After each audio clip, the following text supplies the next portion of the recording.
Amına.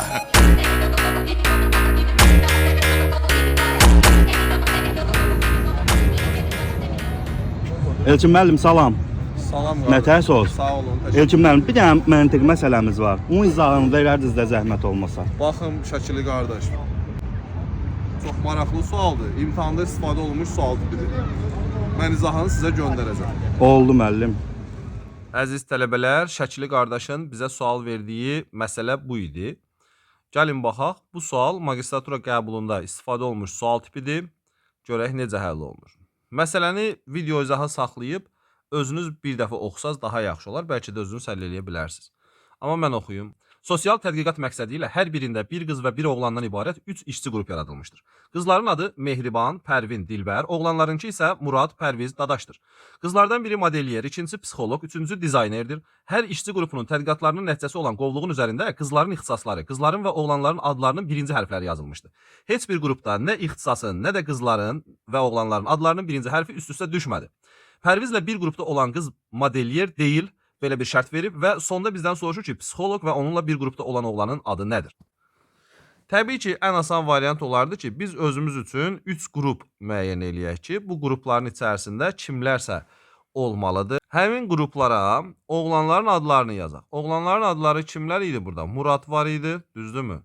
Daha sonra Pərviz var idi və Dadaş var idi. Bunların üçünü yazdım. Yəni, məsələn, mən Murad yazmışamsa, bura artıq modelyer yaza bilmərəm. Çünki birinci hərfləri üst-üstə düşür. Murad yazmışamsa, bura Mehriban yaza bilmərik. Çünki ilk hərfləri eyni ola bilməz. Şərtdə sadəcə bunu deyir və bir dənə də bu hissədə cümlə verib ki, Pərvizlə bir qrupda olan qız modelyer deyil. Təbii ki, bu 3 qrupdan birinə modelyer yazmalıyıq və gördüyünüz kimi mən artıq Pərvizin yanına modelyer yaza bilmirəm. Eyni zamanda Muradın da yanına yaza bilmərəm. Çünki baş hərfləri eynidir. Buna görə modelyeri hara yazırıq? Dadaşın yanına yazdıq modelyeri.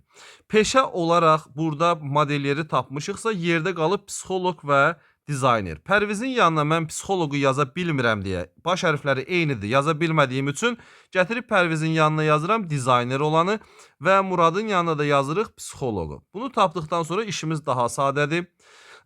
Fikir verirsinizsə birinci qrupda M hərfi ilə başlayan var, P hərfi ilə başlayan var. Bizim hərflərimizdə hansılar idi? Hansı hərflər var idi? M, P və D. 3 hərfimiz var idi. Deməli, birinci qrupda çatışmayan baş hərf hansıdır? D hərfi ilə başlayandır. D hərfi ilə başlayan qızın adını gətirib buraya yaza bilərik. Dilbər məsələn yaza bilərik.